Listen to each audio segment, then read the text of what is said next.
All right, welcome everybody around the world. Welcome to all my subscribers.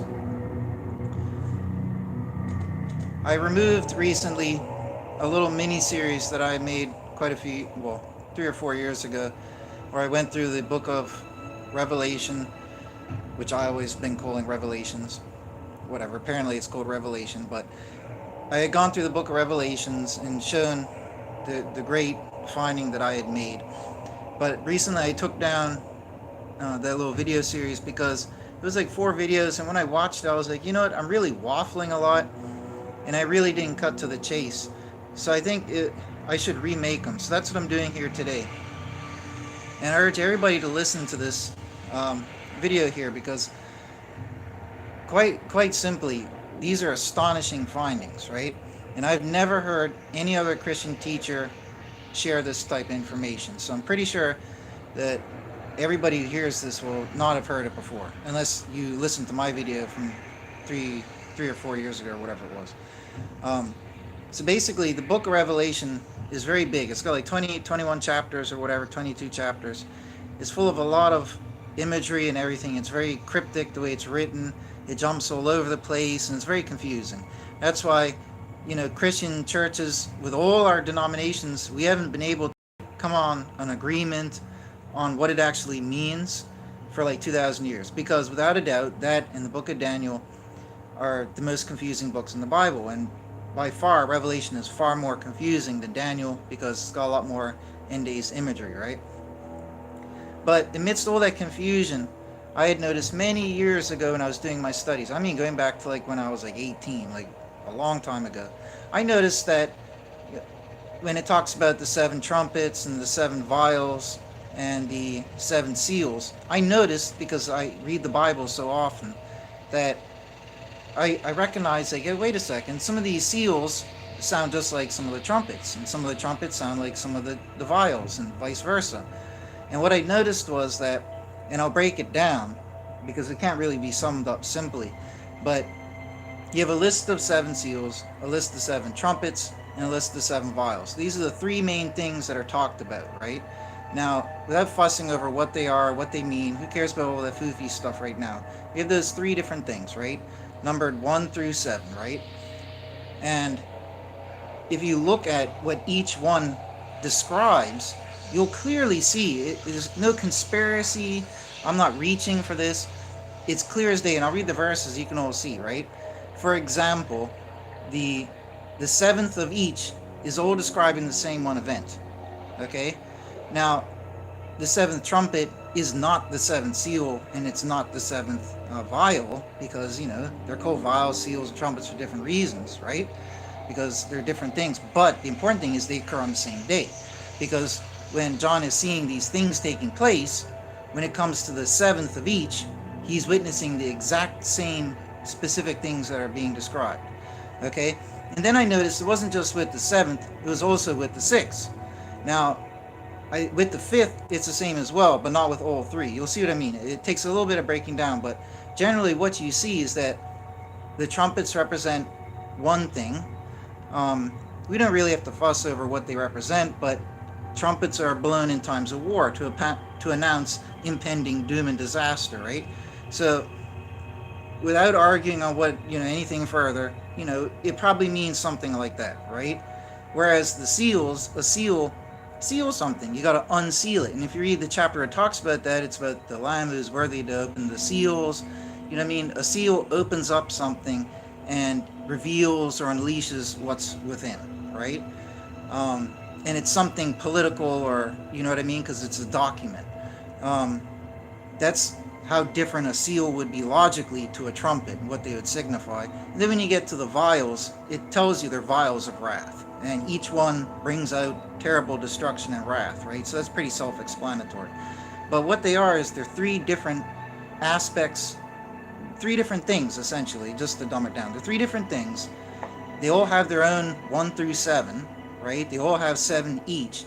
And what that means is, it's not that, the 7 seals occur, and then the 7 trumpets occur, and then the 7 vials occur. It's not like that. It's not like they're all on one linear chronological path. Okay? But because Revelation is so big and confusing, a lot of people think you should read it chronologically, and like the order, the events will happen in order as it's written chronologically. But it's not. It's a very cryptic document. It's very obvious. But the way you can decode it is by noticing these connections here. It's like when you're forming a puzzle, you look for pieces that match, right? And you'll notice that the seventh vial is the same, describing the same events as the seventh seal and seventh trumpet, like I said, and same with the sixth, and same with the fifth. Okay? And in fact, some of the others connect as well. So there are three different things happening during the same time period. Okay, so the trumpets happen on their own trumpet timeline, you could say, arbitrary thing, right? The seven seals are happening at their own timeline, and the seven vials are happening on their own timeline, right? So when you want to talk about decoding the Revelation's timeline, instead of throwing out crazy theories like everybody always loves to do, and I used to do when I was young, I wanted to look at what each event is described as. And anyways, that's what we're going to do here today, right? What I want to start off with is the following, right? What's going to be the first event that we're going to see? So when the end days do arrive, what's going to be the first thing, right? You keep an eye on this track here as well. So the very first thing is the following, right? If we go to Revelation chapter 8, verse 7, okay? And bear with me, because I'm not going to read a verse and then justify blah, blah, blah, blah, blah. I'm going to read the verse, and the order that I read them in, because I'm going to try to read them in the order of the order of events when they take place, right? You'll see how perfect and logical and fitting it is, right? And undeniable by the end of it, okay? So I'm not going to interject and justify every single thing that I'm reading. I'm just going to read the verses, and you'll see what connects. So Revelation 8, verse 7, the very first thing that we're going to see. Well, that and something for Revelation 16, but bear with me. It says, in the first messenger, this is the one with the trumpets, is it? Or is that the vials? Yeah, the trumpets. And the first messenger did sound, and there came hail and fire, mingled with blood, and it was cast to the land, and a third of the trees was burnt up, and all the green grass was burnt up. So that's going to be the first thing that we're going to see. That and the first vial, right? I can't pinpoint. I haven't yet, anyways, tried to pinpoint when they would happen in relation to each other. But it's going to be the first vial and the first trumpet, or either or, right? So, what is it? Hail and fire coming down to the land. That's obviously a celestial event, like meteors, asteroids, or whatever, crashing down to the earth, right? Hail and fire mingled with blood coming down to the land. Okay, burns up trees and the grass.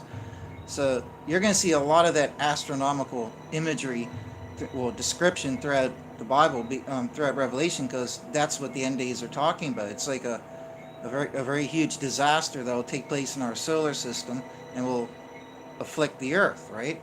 And we're going to be raptured off the earth and taken away in time, right? And the wicked will have to remain here for a length of time. But whatever, it says you're going to have the hail and fire coming down.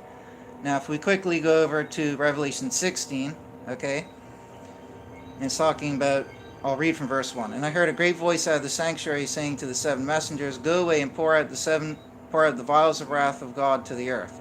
And the first did go away and did pour out his vial upon the land, and there came a sore, bad and grievous, to men, those having the mark of the beast, and those bowing to his image.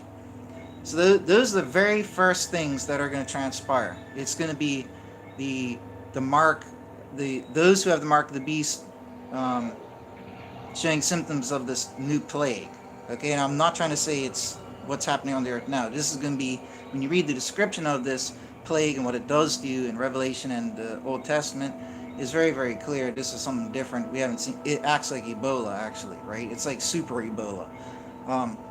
So those would be the first two things, like that Ebola type plague breaking out on the earth, and hail and all that. Not hail, but meteors and all that crashing down to the earth. These are going to be the very first two things that take place.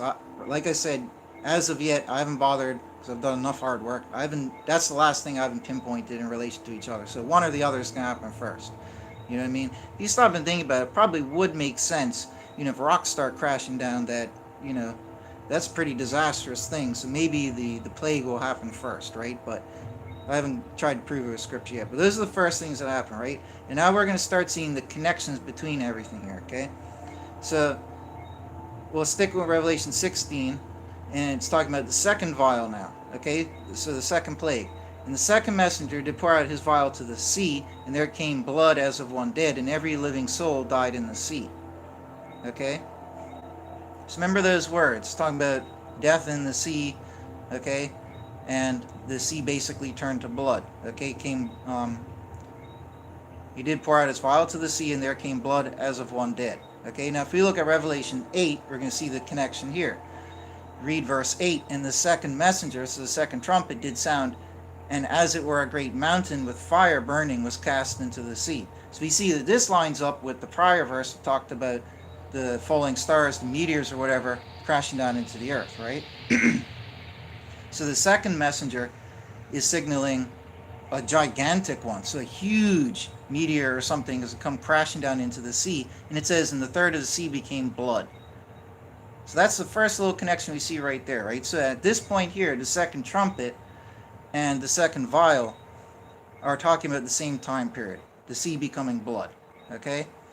Now, then we get to, and it says, and died a third of the creatures that are in the sea, those having life, and the third of the ships were destroyed, okay?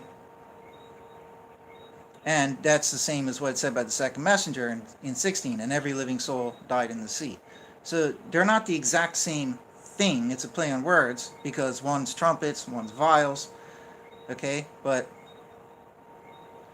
we can see they're taking place over the same period of time, because when John's seeing the vision, he's seeing the oceans turning to blood and things in the ocean dying. So clearly, the second trumpet and the second vial are happening around the same time. You see my point?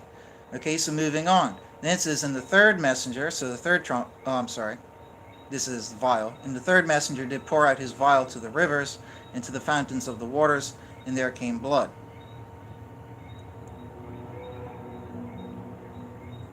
Now if we go over to Revelation 8, in verse 10, and the third messenger did sound, and there fell out of the heaven a great star, burning as a lamp, and it did fall upon the third of the rivers and upon the fountains of waters.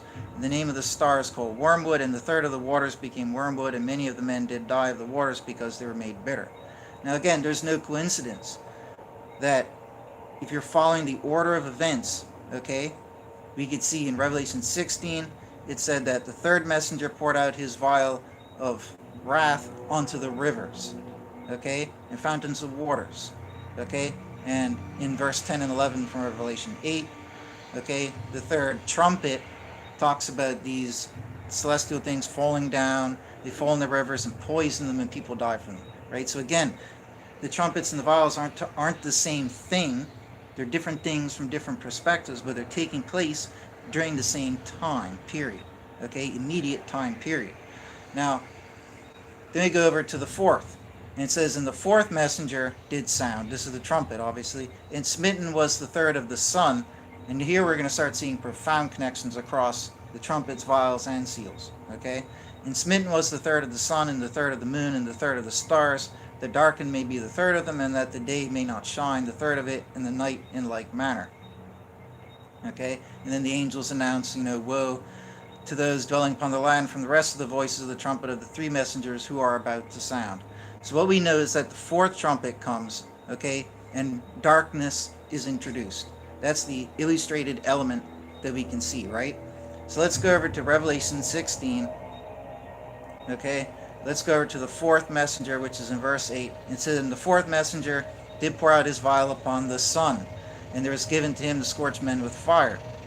Remember, they're not the same thing, but they're happening during the same time period, okay? So bear with me. And the men were scorched with great heat, and they did speak evil of the name of God, who has authority over these plagues, and they did not reform to give to him glory. Now, check this out. Because, like I said, they're not the same thing, but they're describing events that are happening at the same time or on the same timeline. Okay? So, while the fourth messenger pouring out his vial, one of the plagues, he pours it on the sun so they can burn people. This takes place before the fifth, which is in the next verse, where the sun becomes darkened. Okay? So, this is what, it's not like it's 111, they match across the board. All the twos match across the board. All the threes across the board. There's 7 trumpets happening in their own order. There's 7 seals being opened in their own order. There's 7 vials being poured out in their own order. At times, they're happening at the same time, but not always. Okay?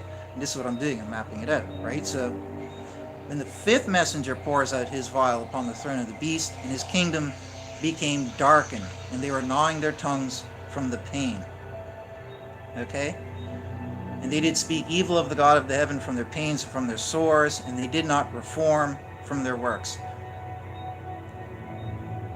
Again, Reformation is always coming up here, right?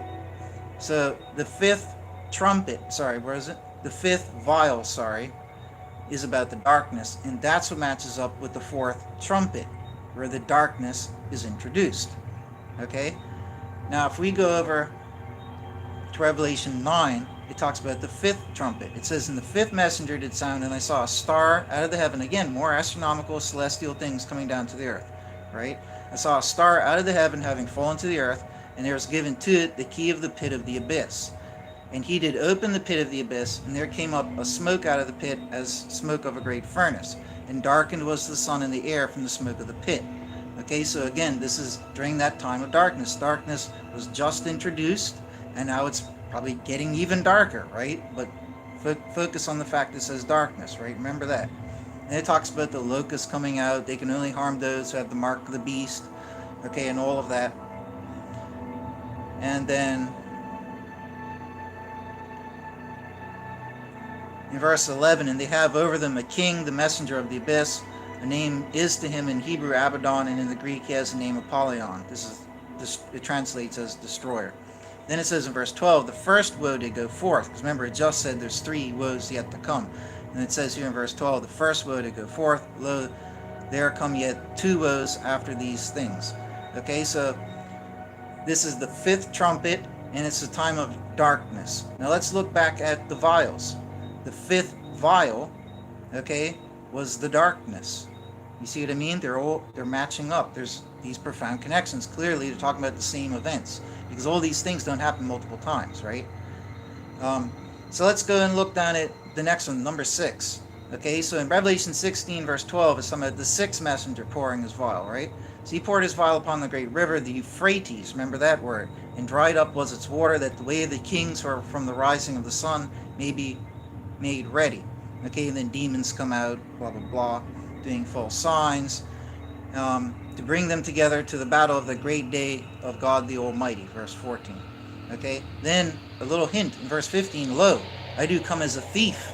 Okay, and ironic or not, maybe he said it at that point for a reason in his own narration, but according to this timeline and order of events that I'm logically deducing here, it is at this point that he comes as a thief, okay, which would be the first seal being cracked open. Okay, so no coincidence in my opinion that he threw in, "Lo, I come as a thief," right after saying that we have this darkness, and then the Euphrates is dried up, the 6th. Okay, so remember, the 6th messenger, the river Euphrates is dried up, making way for the kings who are from the rising of the sun.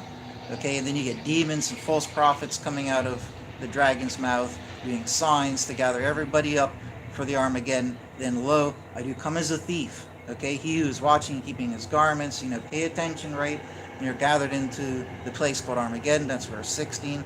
Okay, so those are the elements of number 6. Euphrates drying up, preparing the way for those evil kings.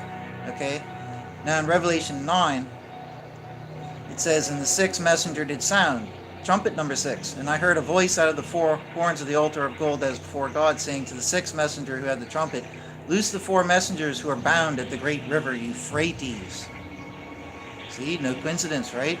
"And loosed were the 4 messengers who have been made ready for the hour, day, and month, and year, that they may kill the third of men." Okay, then it goes into great description describing metaphorically their armies and all of that there.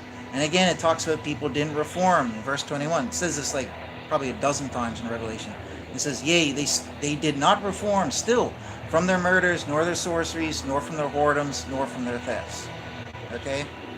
So clearly, the 6th trumpet and the 6th vial are talking about the exact same thing, without question, correct? Now, If we then go take a look at number 7, what's number 7 talking about? Now, when does Jesus arrive? Where he just said, I come like a thief. And it is actually at this point that the 6 seals are starting to get cracked open. But to make this more, logical for the viewer, I'm going to move on to the 7th, and then we can see how it does all fit together. So if we go over and look for the 7th trumpet, what we have to do is we have to go forward from Revelation 9 to Revelation 11. If you read through all of 9 and then 10, there is no other description to the 7th trumpet. However, when you get to Revelation 11, at the very, very end, you will see the following.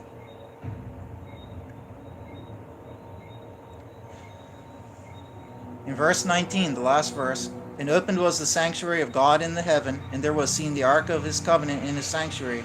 And now listen, and there did come lightnings, and voices, and thunders, and an earthquake, and great hail." 4 or 5, however many very unique descriptive things. This is identical to the 7th seal, the 7th trumpet, and all of that, right? And 7th vial, sorry. Okay, so lightnings, voices, thunders, and earthquake, and great hail. Okay, so that's the culmination of the 7th trumpet. Okay, now if we go over to Revelation 16, what does it say about the 7th vial? Okay, and it says, "And the 7th messenger did pour out his vial to the air, and there came forth a great voice from the sanctuary of the heaven, from the throne, saying, It has come. And there came voices, and thunders, and lightnings, and a great earthquake came, such as came not since men came upon the earth, so mighty an earthquake, so great." Okay, and finally in verse 21, "And great hail came down out of the heaven." Okay, clearly the 7th trumpet and the 7th vial are talking about the same period of time, the same events happening at the same time.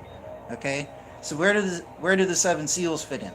Okay, there's no doubt so far. This is concrete. Okay, this is sound. So let's go look at the seals. For that we have to go to Revelation 6.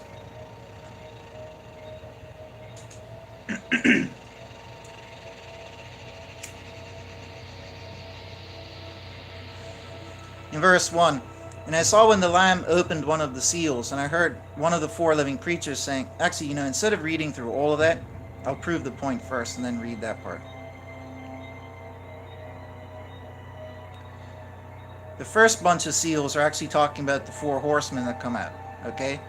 Now, if we go down to verse 12, okay?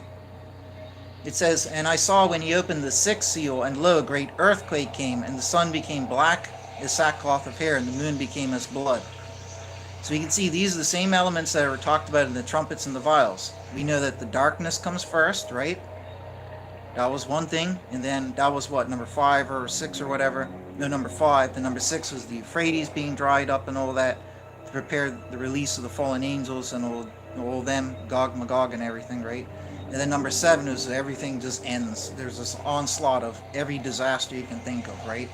So when you open the 6th seal, and lo, a great earthquake came, and the sun became black as sackcloth of hair, and the moon became as blood, and the stars of the heaven fell to the earth, as a fig tree does cast her winter figs by a great wind being shaken. We know biblically from the New Testament, from the Old Testament, even from Revelation, that stars symbolize the celestial messengers, okay? The angels of the celestial heavens. Okay, so when it's talking about, you will see, and like where Jesus is quizzed by the disciples, what's a sign that you're here? He said, the sign that I am here is that you will, I'll come like lightning, it is come out of nowhere really quickly, but when you see the stars falling from the heavens, okay, that means the messengers, the angels, because suns don't fall down to earth, that's fairy tale, okay, but celestial messengers can come down to the earth, or can come crashing down to the earth if they are defeated in battle. So when Jesus arrives like lightning with the armies of the heavens, he's going to immediately do battle with the armies of Satan. Okay? They're going to fight up in the heavens above us, and those who lose in the battle are going to go dropping down like flies. You might have good and bad ones descending to land on the earth to gather people or to attack people, to each their own.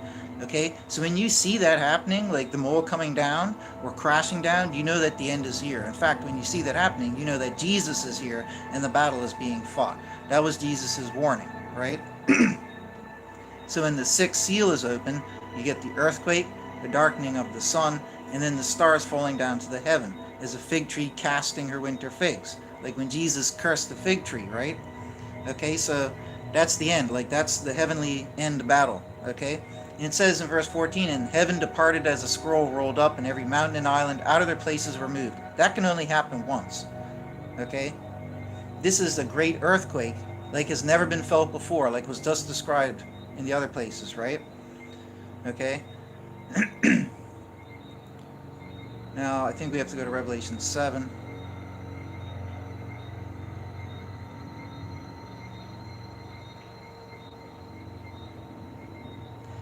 The seventh seal is the silence in heaven for half an hour.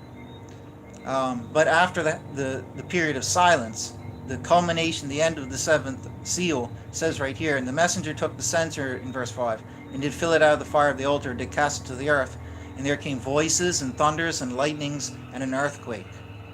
And in verse 7, those are the exact same things that's talked about for the seventh trumpet and vial. Okay, so the seventh seal, trumpet and vial, all would talk about the same one thing: voices, thunders, lightnings, earthquake, and hail coming down. That's without a doubt, they're all the same. Okay, that's what I mean. You have a trumpet timeline, so to speak, a seal timeline, and a vial timeline. They're all happening independently of one another. However, some of the events are happening at the same time. That's what we can see and decode by reading what John told us in Revelation, right? So it is without argument. There's no point even arguing it because it's pretty inarguable. They all describe these same events. So what about the first 5 seals, right? Well, the first 5 seals are the 4 horsemen coming out, the first of which is Jesus. We see here in verse 2, it says, and lo, a white horse. We know Jesus comes on a white horse, and he comes to conquer. And he's the one wearing a crown. And it says, and lo, I saw a white horse, and he was sitting upon it having a bow, and there was giving to him a crown, and he went forth overcoming, and that he may overcome. That's Jesus.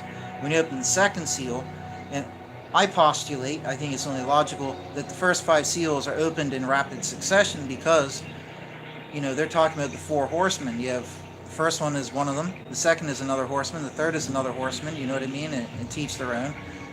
The 4 horsemen arrive together, right? Not in installments.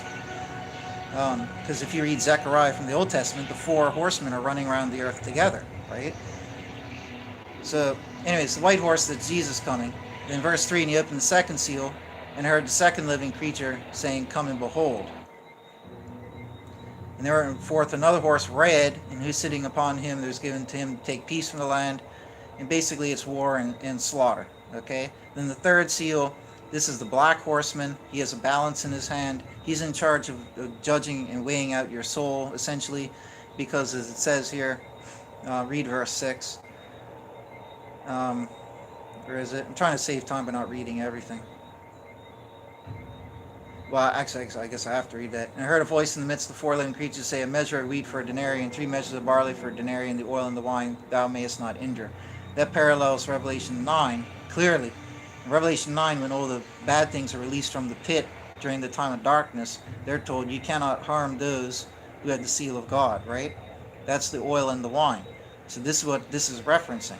So in verse 6, when the black horseman is unleashed upon the earth, he's going around doing what? He's got a balance in his hand that's used for judging things, determining weights and measures. And he's going around to people, and he's talking about the oil and wine, thou mayest not injure. So clearly the black horseman is here at the time when the fallen angels have been released, which is the 5th and the 6th trumpet during that time period, when there's darkness and all the big bad things are coming out of the earth. Okay? We know that the black horseman will be here at that time, because at that time, the mark of the beast and the seal of God are in effect. If the evil things that are coming out of the pit are coming on earth, and they're being told you can't touch those who have the seal of God, okay, and elsewhere, which I'll get into, it says don't touch them until our servants have been sealed on their forehead. It says that, okay? So when all the big bad things are being released, the sealing of the sealing of the righteous hasn't been finished yet. Clearly, based on what the Bible says, it's still in process. So the evil things that are coming out are told, do not touch any of the whatever you want to call it. Don't touch any of those who have the seal of God, and you have to wait until we finish sealing everybody on their forehead. Okay, so this helps us formulate an idea of what's happening, like so you can visualize it, right? And again, like I said, the 4 horsemen, they're all here at the same time. So I think it's logical that seal number 1, 2, 3, and 4 is just open like rip, rip, rip, rip, right? And then the four horsemen arrive, the chief of which is the white horseman, Jesus. He comes with the crown to conquer, okay? And then the other horseman is the red one, so he's starting the war on the earth. He's not starting war against righteous people, he's starting war between the evil people, okay? And war of the righteous angels and Jesus against the evil ones, okay? It's not about he's starting war between nations and men, okay? So he's coming here to do that. The third horseman, the black one, is in charge of determining who has the seal of God or who gets the seal of God, okay? Um, I'd have to get back into my studies to get down all the little nitty gritty in between elements, right? But keeping it simple for now. Okay, so I think it's fair to say, oh, hold up. Um, so the oil and wine thou mayest not injure, that's verse 6, right? And then verse 7, the fourth seal. When you open the fourth seal, I heard the voice of the fourth living creature saying, come behold, and lo, a pale horse, and he was sitting upon him. His name is Death, and Hades do follow with him, and there is given to them authority to kill over the fourth part of the land with sword and with hunger and with death by the beasts of the land. Okay? So we have the red horseman who is instigating war and all that upon the earth and bloodshed, right? Probably between evil people. There might be some spillover, right? But whatever. And we also have Death and Hades. Those are the other horsemen. They're all coming at the same time, right? In fact, the white horseman is listed off first, right? So, first seal, second seal, third seal, fourth seal. But I just think they all happen logically very close together because they all arrive logically at the same time. We know that when Jesus comes, he says you'll hear what? Jesus said, when I come with the final trumpet, the dead in God will rise. Okay? Jesus arrives at the very, very end on the final day. Okay? And when he arrives like lightning. It'll be like that. You won't have any sign other than suddenly witnessing the stars falling from the heavens. And by that time, you know that, we know the good angels aren't going to fall down and crash to earth, so that means the celestial battle is happening. Jesus must be here. He's fighting the armies of Satan, and the losers are falling down to the earth. Okay? Or, like I said, good or bad ones descending to the earth to land. Right? When you see that, that's a sign. But it's all going to happen so quick like lightning. The only pre-warning to that is all the stuff I already described before. You have the dark, you have all that terrible stuff happening, right? But it's at this point here, okay, when Jesus is here, the battle is being fought, and the stars are falling down to the earth, which are actually the messengers and all of that. When that's happening, we see war and bloodshed taking place. So the red horseman logically is definitely here. We could tangibly see it happening. We know that from Revelation 9, when the fifth trumpet is blown, okay, remember, that's fifth trumpet. That's not after this, because the fifth trumpet talks about the big bad ones coming out. They can't touch the ones who are being sealed, okay? So we know that the black horseman has to be here, okay, and he was the third. The black horsemen, at least, if they come at different times, whatever, if we want to fuss over little tiny silly things, if the black horseman comes at a separate time, what we can ascertain is the black horseman must arrive at the same time, in the time of the fifth trumpet. Clearly, right? Because the same things are being said, okay? Which also shows that at that point there, Jesus has arrived. Now, there's a load of reasons. It would take me about half an hour to give all the reasoning why I think they come very quickly. They all come together. But whatever. That's enough for now. I don't need to waste more time on that. Okay? When you plot it all out and you look at it, there's no time for more periods to be drawn out, right? So anyways. So Death and Hades come out, and they're killing to kill the fourth part of the land. That's 25% of mankind will be killed through Death and Hades. Okay? We learned from Revelation 9 with the fifth trumpet and the sixth that those who are being released, the evil fallen angels in them, that they actually go off to kill, what is it, like a third or something like that? Then you add the two numbers together, you have 33 and 25, 58%. Am I right offhand? So basically, over half, but under 2/3 of the planet destroyed just from those two elements of the end days events, right? That's pretty significant. You'll also have people dying in the earthquakes and the famines and everything else, right? But 58% of mankind will die just from those things aforementioned, right? The fallen angels and the, all the demon type things that would be unleashed, and all that there, and death in Hades, using the beasts of the land and their own forces and their own powers or whatever, right? 58% of people. This is all going to take place, in basically one day, you could say. Okay? At that point there, it is the final day. Earth isn't going to vanish the next day. It's going to be here. People are still going to be here. It says that the evil will suffer for 5 months. But for the righteous, that's the judgment day. Jesus has arrived. We're all judged. And if you're worthy, you're taken away. Okay? The ones who have failed, and if you're still alive, probably the worst, I guess, maybe, will be stuck here for 5 months of torment. Okay, and then after that, and at that time, Earth has been ravaged by all these, meteors and everything. It's going to be like an apocalypse hell on Earth, like you see in the movies for them, right? Being hunted down by demons and all of that. But the righteous will have been taken away. Right, so that's basically what happens there. And that was the fourth seal. So the fifth seal, it's a vision of seeing under the altar the ones who've been slain. Does it talk about any events, though? I can't remember offhand. No. And it just jumps from there. So the fifth seal is like them seeing a vision of those who died as martyrs or whatever. But more importantly, the events. It then goes to verse 12 where it talks about the sixth seal, which we already read, right? The darkness and the earthquake and the falling stars. Okay, so the black horsemen, in fact, all the horsemen, logically, take place before the darkness. Because the first 5 seals are open before the 6th, and the 6th seal is when you have the darkness and the stars falling to the earth.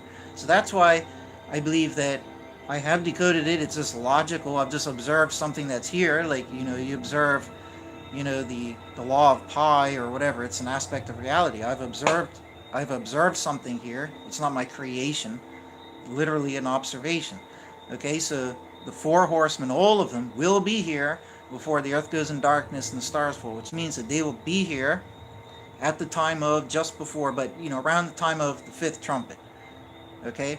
So when you're looking, so that's all the seals, trumpets, and vials. That's everything covered. So you have the huge book of Revelation that looks so daunting, confusing, so cryptic, but at the end of the day, it's just talking about those 3 things, the timeline of trumpets, and then of the vials, and then of the seals. Okay? And they're stylized as trumpets and vials and seals because they represent different aspects of things, but they're all happening, independently on their own timelines, but on the same one overall timeline. Okay? But in their own respective times and orders. Okay? So, like I started off the video with, the very first thing we're going to see is the plague on those who have the mark of the beast. Okay? Now, we're also going to see the meteors or whatever it is, the great hail coming down. These are the very first 2 things, okay? And I do not believe that there is a lot of time, and to help justify this, we go back to Revelation 11. There's not going to be much time like when that happens. We might be better off if God gives us a year of meteors and the plague on the mark of the beast. Maybe we'll get a full year of that because then we'll have a year to reform. That might actually be better for us. You know what I mean? I mean, if we really are going to go to hell because of how bad we are, to each their own individually, then we would want a whole extra year, even if it's harsh and apocalyptic. If God's giving us that chance to reforming because we're not that worthy, then, I'll take that. You know what I mean? I wouldn't argue with that. But I think I'm leaning towards it's probably going to happen just a few days before the end. Because in Revelation 11, when it talks about the 2 witnesses, we know that they've been plaguing the earth for 3.5 years, right? It says that openly. And then when the 3.5 years of them testifying is finished, the beast, Satan, the adversary, is released from his prison in the abyss. Okay? He comes out and he kills them. And we all know from everywhere else in Revelation that Satan will go off with his army to fight against Jesus. That's a given. Okay? But he can't fight Jesus if he's in prison. So he fights Jesus when he gets out of prison. So the 2 most important things on Satan's mind when he gets out of prison is, I'm going to kill the 2 witnesses. Right? Because they've been exposing everything for 2 years, for 3.5 years, and plaguing whatever. He just hates him. He's going to kill him, it says. And then, obviously, his modus operandi is to go fight Jesus. So that's going to be on his mind. He's not going to come out, go to Walmart, look for cotton candy. He's going to immediately go out and do those things. Okay? And when he kills the 2 witnesses, it tells us that they will be dead for 3.5 days. Okay, it says in verse 7, when they may finish their testimony, which it says for 3.5 years, and the beast is coming up out of the abyss, shall make war with them and overcome them and kill them, and their dead bodies lay in the street, and blah, blah, blah. 3 days and a half, okay, and then afterwards, in verse 11, after 3.5 days, they resurrect during the great resurrection. Okay, so the, Revelation 11 shows us when Satan is released from the abyss, and he's released from the abyss 3.5 days before the very end day, the day on which the actual resurrection occurs. And we know from from the New Testament, one of those books, that the translation for those who are alive and you get translated into your heavenly body, that will take place during the resurrection. We are told that. Okay, and we know that that translation, which is also the rapture, because you get translated and raptured up, right? But I like using the term translation more. But translation, rapture, and resurrection, they all occur on that final day, right? There still exists afterwards, is just a technical term, but on that final day, that's the day of judgment. The great decision making is made, and people go and end up where they deserve. Okay, so there's only 3.5 days before that Satan is released from the abyss, and we know that in Revelation 9, when it talked about the abyss being opened up, who comes out of the abyss? The fallen angels. That's Revelation. That's the 5th trumpet and the 6th trumpet. Okay, so we know all these big evil ones are coming out. We know that their king over them, Apollyon, the destroyer, is coming out. I mean, we can't prove that that's Satan, but most people speculate it probably is. If it's not Satan, it's some huge archdemon. But we are told Satan's in the abyss, and we're told that things will be unleashed from the abyss. It's quite logical to assume, therefore, that when Satan is released from the abyss 3.5 days before the end, that actually shows us that the events of the 5th trumpet and 6th trumpet will be happening 3.5 days before the end. Okay, so the benefit to this is you only have 3.5 days of giant fallen angels and terrible demons running across the earth, tormenting you, you know what I mean, and this evil nightmarish apocalypse, right? That would be only 3.5 days. That would be ideal, right? In another sense, like I said, it would be more ideal if we had more time in which to reform. But I think, unfortunately, it'll just be 3.5 days before the end. Suddenly, bam, all these things are going to happen, okay? You're going to have the plague suddenly show up on those who have the mark of the beast. The mark of the beast and the seal of God are spiritual things. You can't see them or scan them with a microscope, right? The seal of God's the Holy Spirit, so the seal of Satan's obviously the unholy spirit, okay? And if you have the seal of God, his name is written on your forehead, so you have the name of God on your forehead, the seal of God is on your forehead, and we know that the seal of God is the Holy Spirit. So it's fair to say that all those three can be symbolized in your forehead. And likewise, the mark of the beast is put on the forehead. So likewise, in the same manner, it's fair to say that it's the opposite reflection.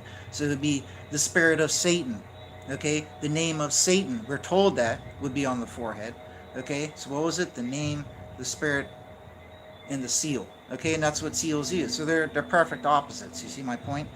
But because the Holy Spirit's invisible, intangible, you can't measure it or see it on a TV screen, well, probably could if it wanted to, but you see my point. It's not like you're going to see it under a microscope or on a camera, right? If you look at your body. The same with the mark of the beast.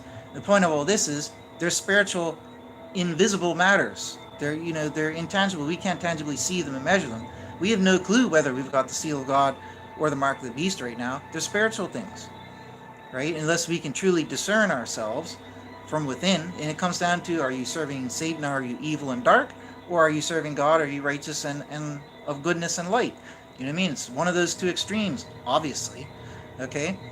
But God is the perfect judge at the end of the day. So you got to orient yourself with one of the two. So, take your pick, good or evil. Make your pick, right? Obviously, you should pick good. But that's what the mark of the beast will be. It's a spiritual thing that we're not going to see. Okay? And the mark of the beast and the seal of God in like manner. And it's going to come suddenly, like a thief. Like Jesus told us. He didn't say, you're going to have months of obvious signs of preparation, to make preparation with. It's going to come all of a sudden. Right?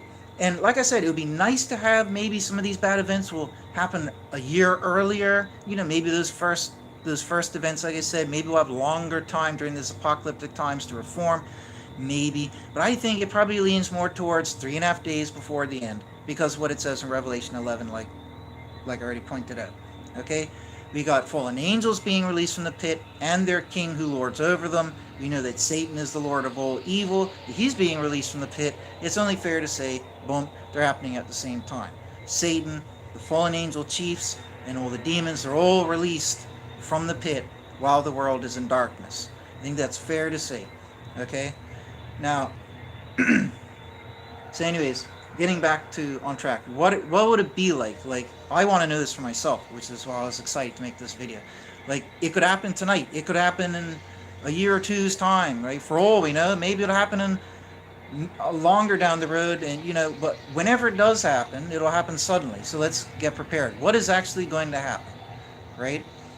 First thing, the plague will happen, right? So we're not going to know if we have the seal or the mark.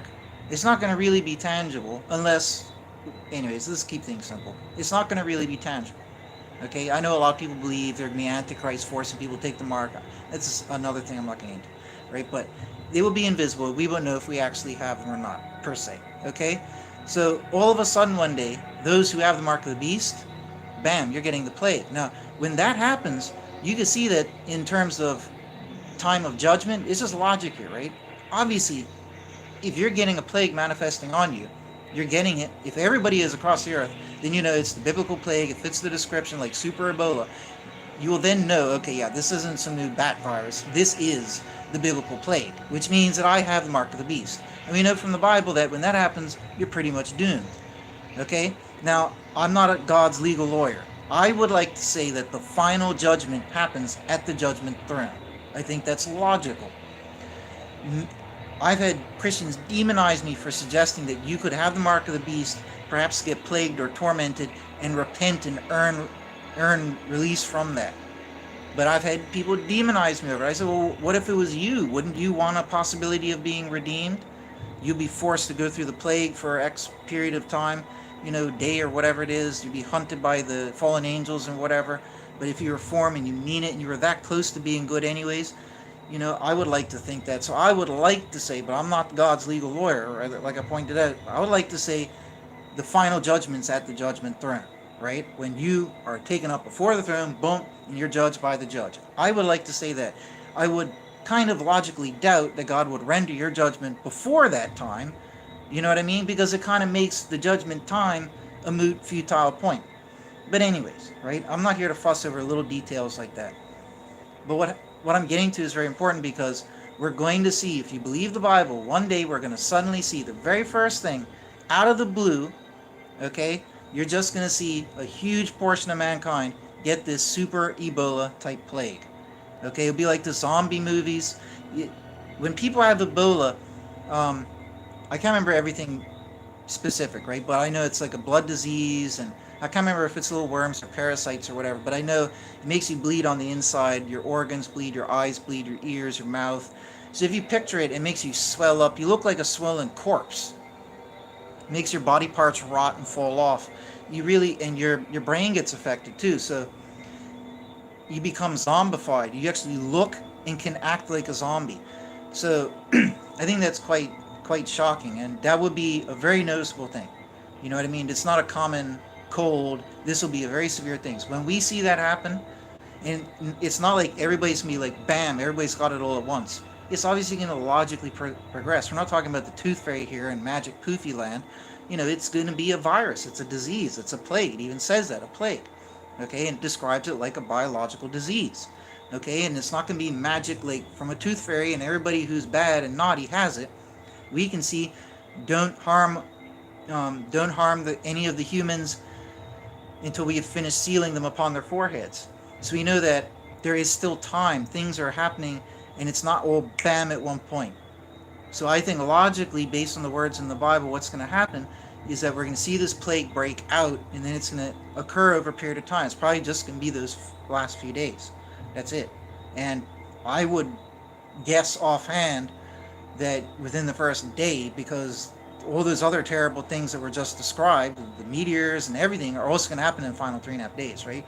So by the time meteors and stuff start falling, the plague itself is kind of a moot point, right? But remember, the plague was the first vial, the first trumpet. Like I speculated, could happen at the same time, just before, just after. I haven't gotten down to proving that yet. That's like the last thing I have to do, right? but we know generally they're the first things that happen, right? So, but in relation to each other, I don't know.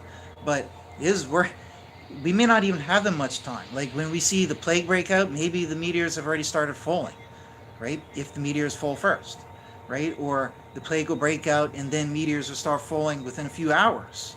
You know what I mean? Or maybe the day after or something like that there. But it's not going to be a very long time, right? So we're going to see the plague, we're going to see meteors dropping. This is going to be the first thing. And when we see the plague, it's going to spread. More people are going to get it. More people are going to get it. Now, the logic is the best tool because we know that the plague has the power to kill everybody on the planet. But we know that it won't kill everybody on the planet, for one thing, because it says at that time you will seek to find death and you won't find it. But we do know that people will die from the plague because it says so. But the reason it's not going to be like, bam, everybody who would get the plague suddenly has it and then is dead within, the same equal length of time. It's not going to be like that. It's going to be a gradual spread like anything else in any other disease in nature. It's going to pop up. It's going to spread probably very quickly across the world within a day. You know what I mean? It'll be very, very obvious, and it'll be like Super Ebola. Okay, and at some point around that time, just before, during, or after, you're going to have the meteors and all that falling down to the earth, and then everything else that I just talked about. Okay? And I believe, like I already said, within 3.5 days, all of these things are going to take place. Okay? So that's the order of events. I mean, I could go through everything again, but I'm not going to. Just might as well backtrack the video and check it out again. Right? But the plague and the falling meteors or whatever are the very first things. Okay? Then you'll have a giant meteor coming down. Then we're going to have one that poisons the waters. Then we're going to have an angel coming down, opening the pit. Everything's going to go into darkness. That's what's going to be happening. Okay? So it's not too nice. I've considered once before, but without getting into all the reasonings, it'll take another 10 minutes. Because it says they'll be tormented 5 months, you have two choices. Either the 5 months happens before the final day or after it, right? So I did all the, breaking it down, looking at everything, and I could rule out that it happens before. Okay, because if the 5 months happens before, it screws up all the correlation of all the trumpet, seals, and vials that I just went through. And clearly, they correlate because the Bible worded it for them to correlate. So it's not 5 months before, it's got to be 5 months after. And that makes sense because the righteous are taken off the earth. We know the earth is going to go through chaos, so the bad ones get stuck here for 5 months of hell on earth. That's what it's going to be. Okay? So because all of this is going to come suddenly, Jesus says, I come suddenly, like a thief. Okay? His coming is the first seal. Okay? And like I already showed, those seals, they all take place before the darkness arrives. Okay? So, I can't remember offhand, and I'm not going to get into it, I'm just going to end the video now. But I'm sure if anybody else, all I used was logic for this. Right? I'm not special, anybody else could do this. And I just can't remember offhand what it is. When the first four seals happen in relation to the plague and the falling star, the meteors. But we're only talking about like 3.5 days, anyways. Right? So that's what we have to look out for. And we already have one disease going across the world now, so it's like we're prepped for everything. You know what I mean? Maybe this is like God's preparation for us, because otherwise we'd be so shocked by this, Ebola like super plague, the biblical one, that probably 1 billion people would die just from heart attack. You know what I mean? Maybe God had pity on earth and was just like, mankind was like, yeah, I'm going to spare them that, give them a little tease, a little tester, a litmus test of what's to come. Maybe that's what he's doing. You know what I mean? Now everybody's used to living in this type of apocalypse now type scenario, or whatever it was. Not apocalypse now, sorry, but apocalypse scenario. Anyways, let me get going because I'm waffling and I'm making the video too long. So anyways, God bless you all.